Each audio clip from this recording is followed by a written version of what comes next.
خلیفہ کے ہم ہیں خلیفہ ہمارا، وہ دل ہے ہمارا آقا ہمارا، ہمارا ہمارا خلیفہ ہمارا، وہ دل ہے ہمارا آقا ہمارا، وہ دل ہے ہمارا آقا ہمارا۔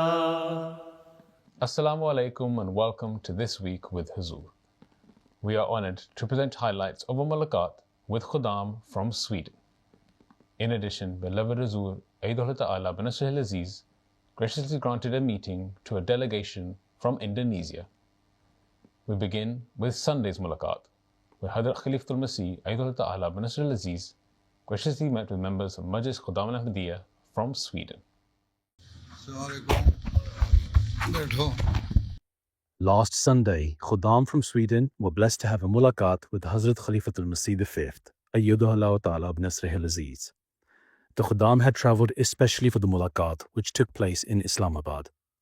The Khudam all had the opportunity to introduce themselves and ask questions on a range of contemporary and religious topics. بچپن یا جوانی کے دوران کیا کوئی ایسے استاد، مربی یا رہنما تھے جن سے حضور کو خاص طور پر روحانی رہنمائی یا انسپریشن حاصل ہوئی ہو؟ ہمارا سارا ماحولی استاد تھا، ہمارا ربا میں رہتے تھے جی، سارے لوگ تربیت کرتے تھے، ہمارے ٹیچر سارے نیک تھے، پڑھانے والے تھے، دیندار تھے، اور جو جماعتی نظام تھا اطفال میں خدام میں سارے نصیحتیں کرنے والے تھے، تو ہمارا ماحول تو اور تھا، تمہاری اتنا شہروں میں تو نہیں رہتے تھے یہاں، ٹھیک ہے، ربا کا ماحول اس وقت بہت اچھا تھا، ٹھیک ہے، سارے انسپائر کرنے والے تھے۔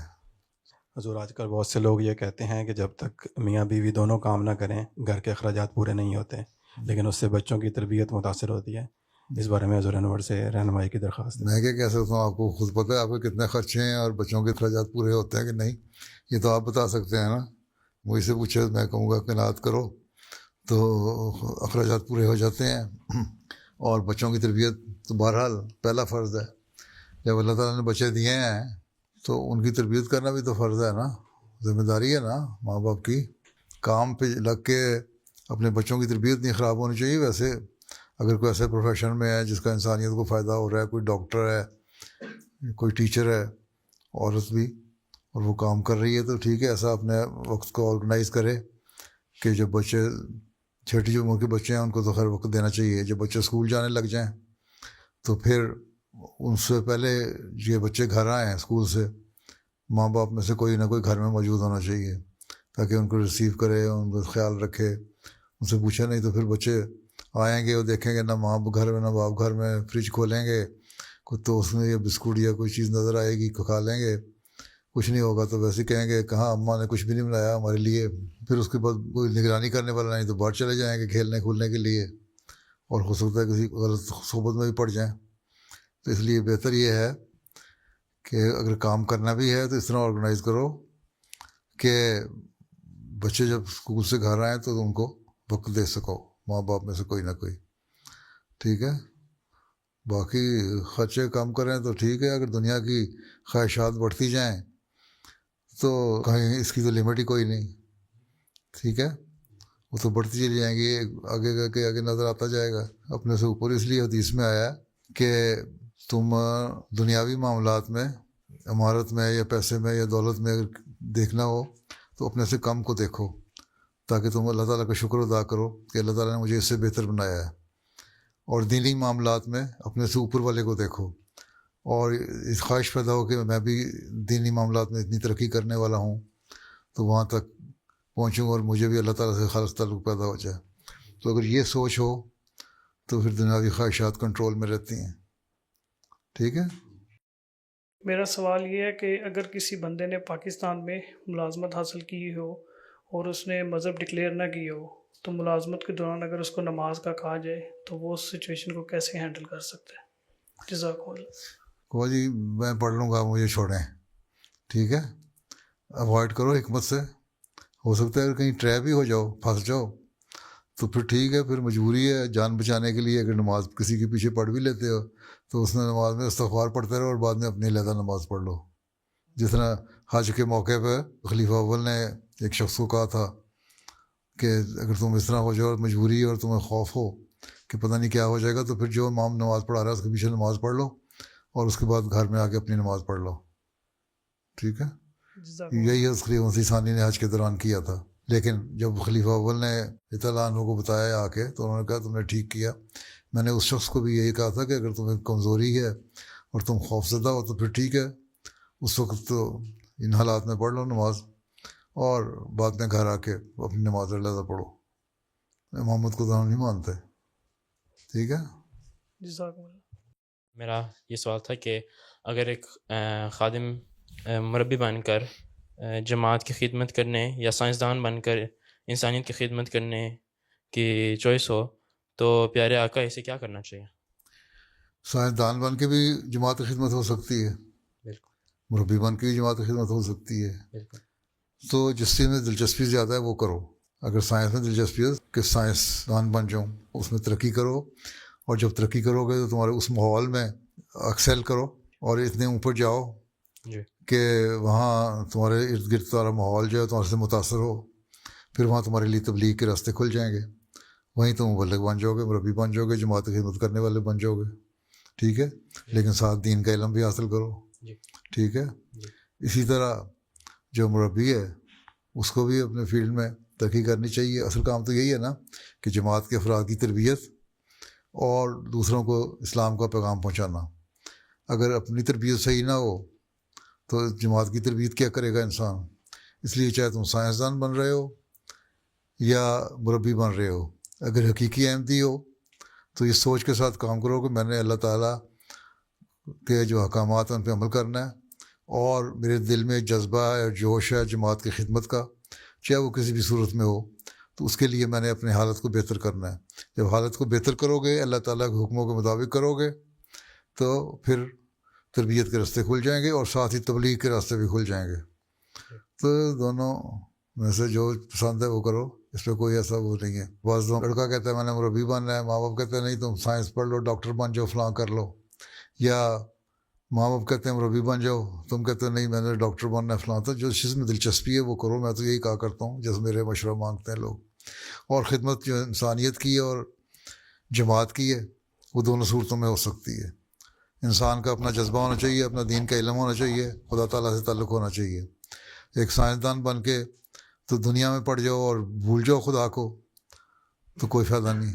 ڈاکٹر عبدالسلام صاحب بڑے سائنسدان تھے, ایک ہی جماعت میں ابھی تک فی الحال ایسا سائنسدان پیدا ہوا ہے نا, اور وہ نیک آدمی بھی تھے, نمازیں پڑھنے والے, تہجد پڑھنے والے, قرآن کریم کو غور کرنے والے. انہوں نے کہا قرآن شریف میں سینکڑوں آیتیں ایسی ہیں جو سائنس کے اوپر مجھے گائیڈ کرتی ہیں. آخر نوبل انعام لے لیا انہوں نے. تو وہ کہتے ہیں مجھے تو رہنمائی قرآن شریف سے ملتی ہے. تو مربی نے بھی قرآن کریم پڑھنا ہے اور سائنسدان نے بھی قرآن کریم پڑھنا ہے اور اللہ سے تعلق رکھنا ہے. اس سوچ کے ساتھ کام کرو تو جو مرضی بنو. Assalamu alaikum, beloved Huzur. My name is Alexander Taha Svensson, and my question is, at what stage in life should a person take the step of doing waqf? Whenever you are ready to offer your life as a waqf zindagi. This is why those who are waqfin now, I ask them that they should renew their bond at the age of 15 when they are somehow mature, and then renew the bond again after completing their education, right? So that they will know that if being a waqf zindagi, what are they going to do? And with their own wish and desire, they are going to do waqf. I offered my life as a waqf zindagi after completing my education. So whenever you are ready and you think, after pondering over it, after proper reflection on the responsibilities of a waqf zindagi and the sacrifice you will have to make, then when you are ready, then you can do waqf or offer your life as a waqf zindagi. So it is upon you. So if you are mature enough at the age of 16, you can do it at that age. If you think that, no, I still have to do something complete my education and become something which is beneficial for the Jamaat, then I will offer my life as a waqf zindagi. Then you can do waqf at a later stage after completing your education. So there is no time limit. It is your heart which is telling you when to do it, right? جو میرا سوال ہے قرآن کریم کے کچھ حصے metaphorical زبان میں کیوں نازل ہوئے ہیں؟ اللہ تعالیٰ نے قرآن شریف میں کہا ہے کچھ حکامات کلیئر ہیں، کچھ متشابہات ہیں، اس لیے جو صاف صاف باتیں ہیں اس پہ تم عمل کرو نا، اور جو دوسری باتیں ہیں ان کے کئی مطلب ہیں اور اس کی تشریحات ہیں، تفسیریں ہیں جو علماء بتاتے ہیں، اور آدمی خود غور کرے تو آدمی کو پتہ لگتا ہے. تو جو کلیئر کٹ شریعت کے حکم ہیں ان کو اس میں تو کوئی روک نہیں ہے. وہ تو صاف طور بتایا گیا نماز پڑھو، روزہ رکھو، اچھے اخلاق دکھاؤ، یتیموں کا خیال رکھو، غریبوں کا خیال رکھو، چیریٹی کرو، قانون کی پابندی کرو، اور دین کے معاملے میں اطاعت کرو. یہ سارے کلیئر حکم ہیں نا، یہ کر لو. ایک شخص آیا حضرت صلی اللہ علیہ وسلم کی خدمت میں، اس نے کیا کیا حکم ہے؟ آپ نے فرمایا کہ ساری باتیں بتائیں، نماز فرض ہے، روزہ، زکوٰۃ، حج، اس کے مطابق جو اسلامی تعلیمات ہیں ساری بتا دیں اس کو، اور یہ فرائض ہیں. آپ نے فرمایا یہ فرائض ہیں. انہوں نے کہا فرائض کیا ہیں؟ آپ نے فرمایا یہ فرائض ہیں. ساری فرائض کی لسٹ بتا دی جو آلریڈی پتہ ہے ہر ایک کو. اس کے علاوہ انہوں نے کہا یہ نوافل ہیں، یہ زائد چیزیں ہیں تم کرتے ہو. تو اس نے کہا خدا کی قسم میں تو صرف جو فرائض ہیں وہی ادا کروں گا، اس سے زیادہ میں نہیں کچھ کروں گا. آن صلی اللہ نے فرمایا اگر سنسیئرلی حقیقت میں پورے حق ادا کرتے ہوئے یہ فرائض اپنے ادا کر دے گا، جب چلا گیا تھا آن صلی اللہ نے صحابہ کو فرمایا تو یہ جنت میں چلا جائے گا. تو اس فکر میں نہ پڑھو کہ میٹافوریکل کیوں ہے اور کیا ہے، وہ تو علمی باتیں ہیں. جتنا آپ کا علم ہے وہ اس میں ترقی کرتے جائیں گے، اس باتوں کو سمجھ آتی جائے گی. جو فرائض ہیں ان کو ادا کرتے رہیں تو آپ کے لیے اللہ میاں نے کہا میں تو جنت میں لے جاؤں گا تمہیں. تو اس لیے پہلے غور کرو کہ ہم فرائض ادا کر رہے ہیں کہ نہیں. کیا میں نمازوں کا حق ادا کر کے نمازیں پڑھ رہا ہوں؟ کیا میں ادا کرتے ہوئے روزے ادا کر رہا ہوں؟ میں کیا غریبوں کا حق ادا کرتے ہوئے ان کی خدمت کر رہا ہوں؟ میں چیریٹی کر رہا ہوں؟ کیا میں اپنے رشتہ داروں سے حسن سلوک کا اللہ تعالیٰ نے حکم دیا ہے نا وہ میں کر رہا ہوں؟ نکاح شادی کے بعد اللہ تعالیٰ کا بڑا واضح حکم ہے کہ بیوی اور اس کے بچوں کا خیال رکھو، اور بیوی کو خاوند اور اس کے رشتہ داروں کا خیال رکھو. تو یہ میں حق ادا کر رہا ہوں، دونوں سوچنا ہوگا. باقی بہت ساری باتیں ہیں، اب سائنس میں آپ پڑھتے ہیں یا دوسری چیزوں میں بہت ساری چیزیں ہیں جو آپ کو مدد لینی پڑتی دوسروں سے، آپ کو سمجھ نہیں آتی. تو ہر چیز بلیک اینڈ وائٹ میں سامنے نہیں آ جاتی. شریعت نے جو موٹے اصول بتا دیے کہ یہ باتیں ہیں حکم، یہ کرنے والے یہ تم کرو. یہ چیزیں ایسی ہیں جو علمی باتیں ہیں، ان میں تم ترقی کرو گے. جہاں جہاں تمہاری روحانیت ترقی کرتی جائے گی، جہاں تمہارا علم ترقی کرتا جائے گا، جس طرح تمہارا اللہ تعالیٰ تعلق بڑھتا جائے گا، وہ تمہیں ان باتوں کی سمجھ آتی جائے گی. ٹھیک ہے؟ تو اگر ان کو لے کے عمل نہ کرو، ان کی غلط مطلب نکالتے رہو، تو پھر اللہ تعالیٰ کہتا ہے پھر میں تمہیں سزا بھی دوں گا. اس لیے اللہ تعالیٰ نے فرمایا جو اہل علم ہے، جو علم والے ہیں، مفسرین ہیں، ان کی باتوں پہ غور کرو. اس لیے آنسر نے فرمایا قرآن شریف کے بھی کئی بطن ہیں، اس کے کئی مطلب ہیں آیتوں کے، اور اس کی تشریح ہوتی ہے، تفاسیر ہوتی ہیں، اور وقت پہ تفسیریں کھلتی رہتی ہیں. اس لیے علماء پرانے زمانے میں بھی بعد میں بھی اس کی تفسیریں کھولتے رہے. جو سٹیٹس بلند ہوتا جاتا ہے کسی کا، اس کے لحاظ سے ان کو ان باتوں پہ بھی ترقی کرتا چلا جاتا ہے. لیکن اگر اس کا بہانہ بنا کے کہ یہ شبے والی بات ہے، اس میں تو اپنے مطلب کی بات نکال لو جس میں تمہارا فیور ہو. جتنا بعض فرقوں نے نکال لیا جی 5 نمازوں کا تو حکم نہیں ہے اس لیے 3 پڑھ لو 4 پڑھ لو. بعض فرقے ایسے ہیں اسلام میں بھی جنہوں نے نمازوں پہ بندیاں اٹھا دی ہیں یا نماز پوری طرح ادا نہیں کرتے. تو اللہ تعالیٰ کہتا ہے یہ چکر نہ چلاؤ، ٹھیک ہے؟ اس سے گناہ ہوگا. تو مزید ثواب میں بڑھانے کے لیے اللہ تعالیٰ نے ہمارے علم کو بڑھانے کے لیے، تمہاری سوچوں کو بڑھانے کے لیے بعض چیزیں غور طلب رکھی ہیں. تفاسیر پڑھو گے تو ان کی سمجھ آتی ہے، ٹھیک ہے؟ لیکن بنیادی چیزیں وہی ہیں. جو احکامات ہیں، کلیئر کٹ احکامات ہیں، ان پہ عمل کرو. الگ الگ میں تو معاف کر دوں گا.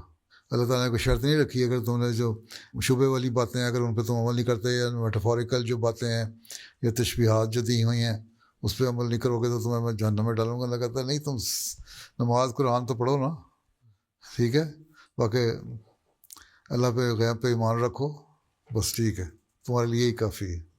ٹھیک ہے, جس طرح علم بڑھاؤ گے یہ بس پڑھتے جائیں گے, تفسیریں پڑھو تو تمہیں متشابہات کا میٹافورس کا پتہ بھی لگتا جائے گا. ٹھیک ہے. My question is, how do I attain khushu in my daily prayers? Do you believe that Allah is one? Yes. Right. Do you believe that Islam is the true religion? Yes, I do.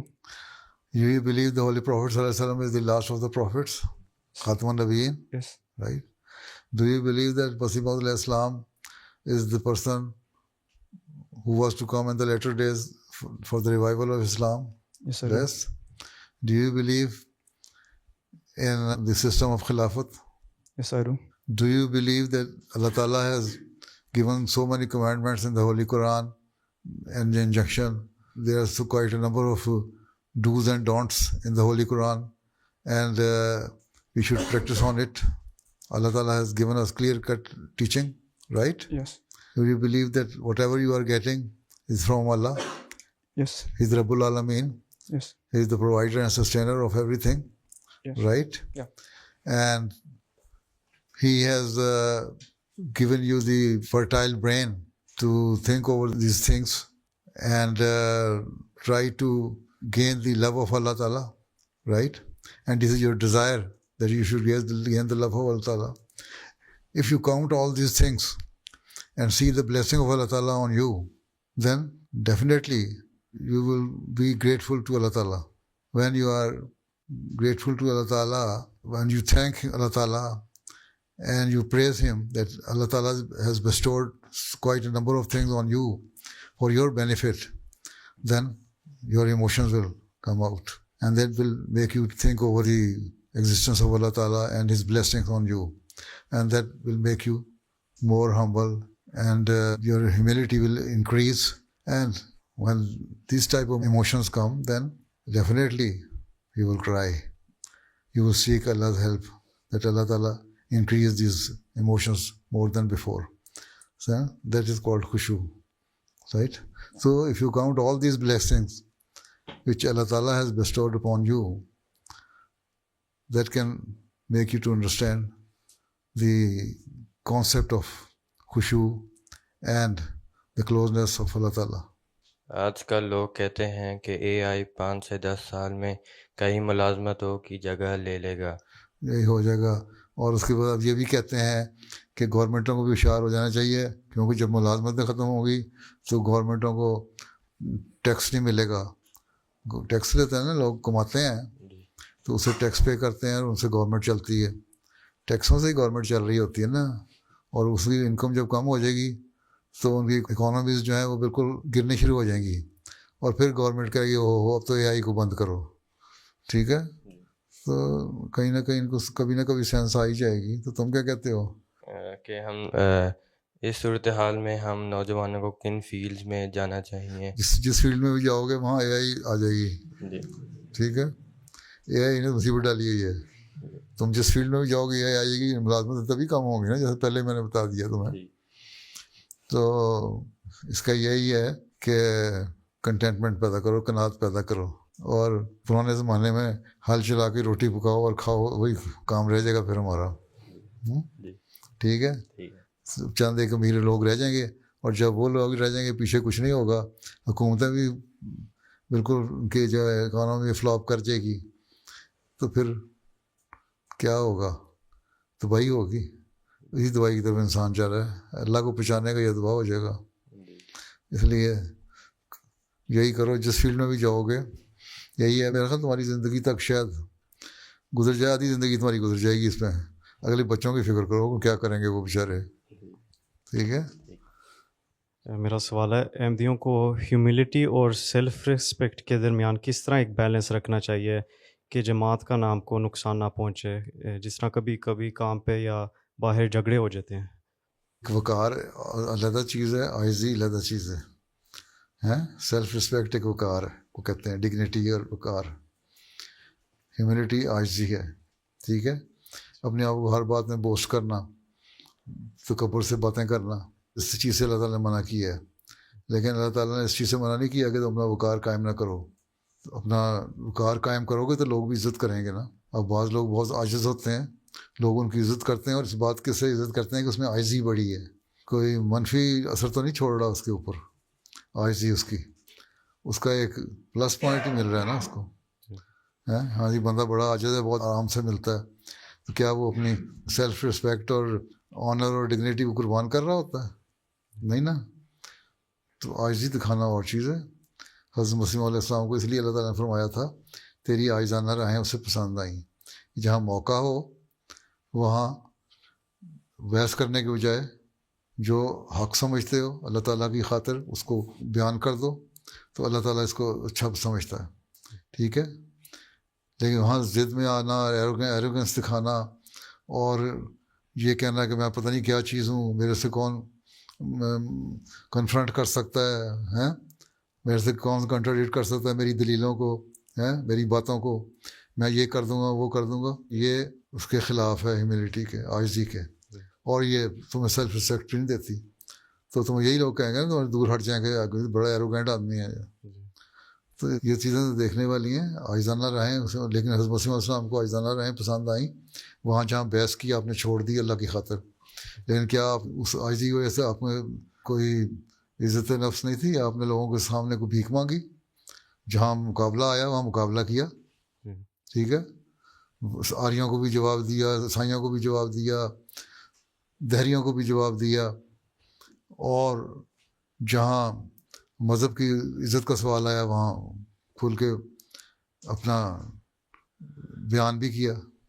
ٹھیک ہے, مختلف literature, مختلف کتابیں جو ہیں اس میں یہ موجود ہیں ساری باتیں, لیکن ساتھ ہی عاجزی بھی تھی. تو یہ حضرت صلی اللہ علیہ وسلم کا بھی یہی نمونہ تھا. ایک موقع پر آپ عاجزی دکھاتے ہیں, بچوں سے بھی عاجزی دکھاتے ہیں, پیار کرتے ہیں, عورتوں کے سے, غریبوں سے.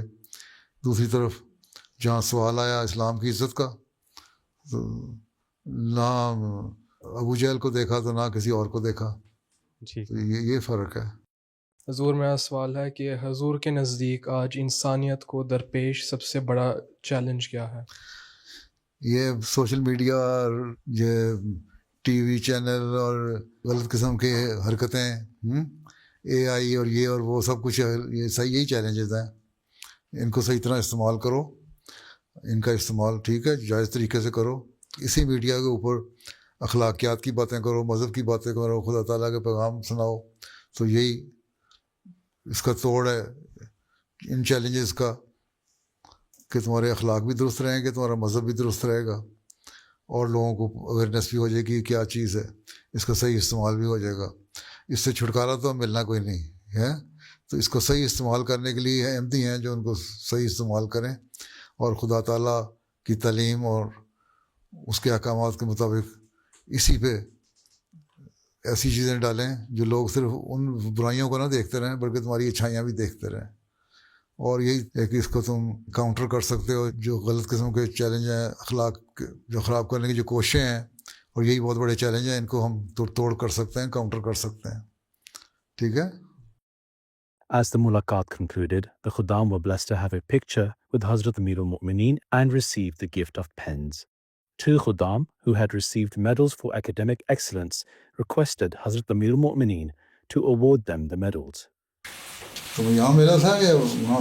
اس میں جو نوڈکٹل سے تھے. نوڈکٹل سے تھے. ناروے سے ملا تھا؟ ہاں جی, ناروے. تمہیں پاکستان سے ملا؟ جی, اسلام آباد. اس کا تو سونے کا, تمہارا تو جعلی ہے. یہ تو 10 گرام سونا ہے اس کے اندر, اس میں نہیں ہے میرا خیال ہے. میرے لیے تو بس سونے کے برابر ہی ہے. بس اصل چیز. السلام علیکم.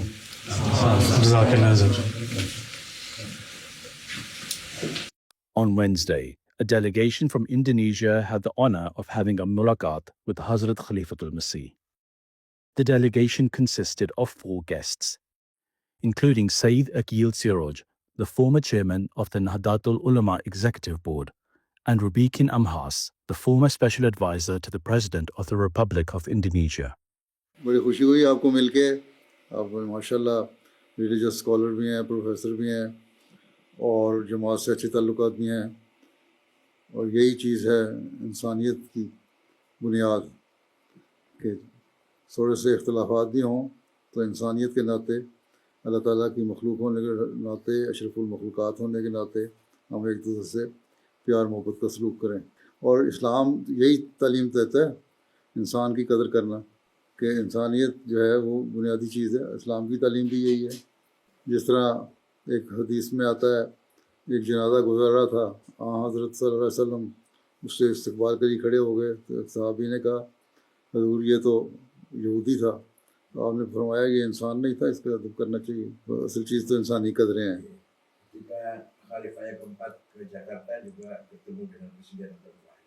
جب خلیفہ عرابی تشریف لے کے انڈونیشیا، ان کی ملاقات بھی ہمارے سابق پریزیڈنٹ سے ہوئی۔ وہ کافی خوش تھے انڈونیشیا کے دورے پہ، اور آپ لوگوں نے بڑا اچھا ان کا استقبال کیا اور بڑا اچھا آنر دیا، عزت دی، اور ان سے اچھے فنکشن ہوتے رہے۔ The guest mentioned that he does not believe in having hatred for people of other sects. اگر ہم سارے مل جائیں اور اسلام میں اختلافات نہ ہو آپس میں، تو ہماری ایک قوت ہے، ایک طاقت ہے۔ دوسری حکومتیں، طاقتیں ہیں، یہ کبھی اسلام کا مقابلہ نہیں کر سکتے مسلمانوں کے ظلم کرنے کے، وہ کبھی سوچیں گی دو دفعہ۔ میں نے تذکرہ کی جو کتاب پڑھ لی ہے، اور مجھے پتہ لگتا ہے کہ جو بانی احمدیہ انہوں نے یہ ساری جو اخوت اور مطلب وہ بنانا چاہتے ہیں۔ یہ اصل چیز تو یہی ہے۔ اصل میں تو قرآن کریم ہماری بنیادی چیز ہے، اور اللہ تعالیٰ نے قرآن کریم میں جو کافروں کی نشانی یہ بتائی ہے، قلوبہم شتیٰ، مسلمانوں کو تو ایک ہونا چاہیے۔ دل پھٹے ہوئے تو کافروں کے ہوتے ہیں، ہمارے تو ایک ہونے چاہیے، تاکہ ہم اکائی بن کے دجال کا اور جو اسلام مخالف طاقتیں ان کا مقابلہ کر سکیں۔ اصل چیز یہی ہے، ہم ایک ہوں۔ باقی تھوڑے موٹے اختلافات جو ہوتے ہیں اس کو اتنی وجہ نزاع نہیں بنا دینا چاہیے کہ ایک دوسرے کے جانی دشمن ہو جائیں۔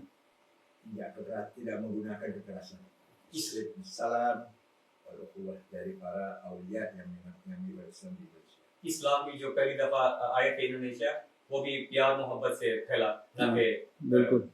سختی سے۔ اور اب اس وقت انڈونیشیا جو ہے مسلمانوں کی تعداد کے لحاظ سے بڑی حکومت ہے اور بڑا ملک ہے، اس لیے آپ لوگوں کو تو اپنا بڑا کردار ادا کرنا چاہیے، دنیا کو اپنے پیچھے چلانا چاہیے۔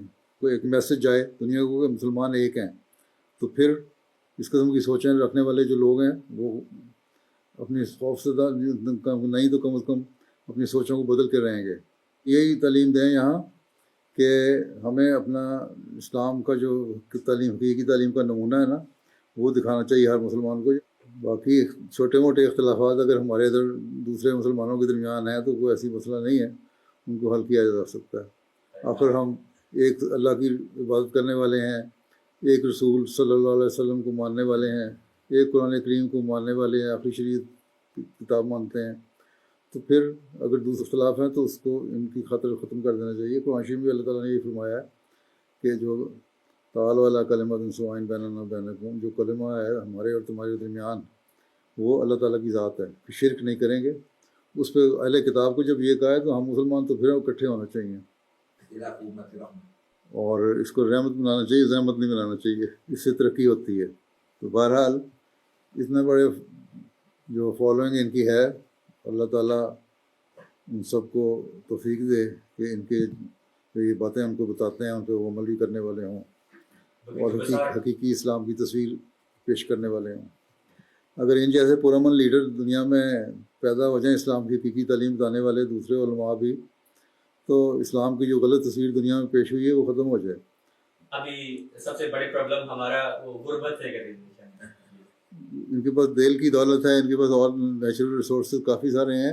غربت تو اگر ان کی لیڈرشپ اچھی ایماندار ہے تو اس غربت کو ختم کر سکتی ہے صحیح طرح انویسٹ کر کے ملک میں۔ ان کو یہ بھی دعا کرنی چاہیے، کوشش کرنی چاہیے کہ جن کے جو سیاستدان ہیں، لیڈر ہیں، یہی ہماری بدقسمتی ہے، جو ان ملکوں کے مسلمان ملکوں کے لیڈر آنیسٹ نہیں ہیں، وہ اپنے جیب میں زیادہ بھرتے ہیں اور عوام کی خدمت کم کرتے ہیں۔ تو یہ بھی کوشش بھی کریں، دعا بھی کریں، اور اپنے لیڈروں کو سمجھائیں، سیاستدانوں کو، کہ تمہارا اصل کام عوام کی خدمت، ملک کی خدمت ہے۔ ایسے لیڈر ہی کردار ادا کر سکتے ہیں۔ جماعت احمدیہ تو چھوٹی سی جماعت ہے، ہمارا تو یہ لیڈر کچھ نہیں کر سکتا، سیاستدانوں پہ انفلوئنس یہی کر سکتے ہیں. نیک نیتی سے کام ہو تو اللہ تعالیٰ برکت ڈالتا ہے. The guest mentioned that some Muslims are joining extremist groups. لوگ ہیں نا جو جن کو اسلام کی تعلیم کا پتہ نہیں، نماز بھی 5 وقت نہیں پڑھتے، شاید ایک بھی نہ پڑھتے ہیں وہ روز کی، لیکن اسلام کے نام پہ فتنہ فساد پیدا کرتے ہیں. ان کا رد کریں اور ان کے خلاف مہم چلائیں. As the mulaqat concluded, the guests and Ahmadis from Indonesia who were also present had the opportunity of a photo with Hazrat Amir al-Mu'mineen. Those were highlights from just some of Beloved Huzoor's activities over the past week. We now end with our final segment, the Friday Sermon Summary. In today's Friday sermon, Huzoor, may Allah be his helper, spoke regarding the expedition of Tabuk. Towards the end of his sermon, Huzoor, may Allah be his helper, instructed prayers for the Ahmadis of Bangladesh, Pakistan and Africa, as well as the people of Palestine. بنگلہ دیش کے بارے میں میں نے پہلے بھی کہا تھا دعا کے لیے. وہاں مولوی طبقہ جو ہے، احمدیت مخالف طبقہ جو ہے، وہ کافی شور مچا رہا ہے. کل ان کا ایک جلسہ بھی ہے شاید، تو ان کے لیے خاص طور پہ دعا کریں، اللہ تعالیٰ ہر احمدی کو محفوظ رکھے، ان کے شر سے بچائے. اسی طرح پاکستانی کے احمدیوں کے لیے بھی دعا کریں، اللہ تعالیٰ انہیں بھی محفوظ رکھے. اب بہت زیادہ دعاؤں کی ضرورت ہے. جب مخالفین کو کسی بھی طریقے سے دبایا جائے، قانوناً بھی اگر دبایا جاتا ہے، تو وہ ان کا تان جو ہے احمدیوں پہ آگے ٹوٹتی ہے. اس لیے احمدیوں کو زیادہ دعاؤں کی طرف اور احتیاط کی طرف توجہ کرنی چاہیے. اسی طرح فلسطینیوں کے لیے بھی دعا کریں. معاہدات کے باوجود، سیز فائر کے باوجود ان کا اسی طرح قتل عام ہو رہا ہے. اللہ تعالیٰ رحم فرمائے. اسی طرح افریقہ کے احمدیوں کے لیے دعا کریں. ان میں بھی بعض جگہ حکومتیں ان پر ظلم کر رہی ہیں، بعض جگہ دہشت گرد مختلف جگہوں پر حملے کر رہے ہیں، بعض دفعہ احمدی متاثر ہو جاتے ہیں اس سے. اللہ تعالیٰ تمام دنیا میں امن اور سلامتی قائم کرے.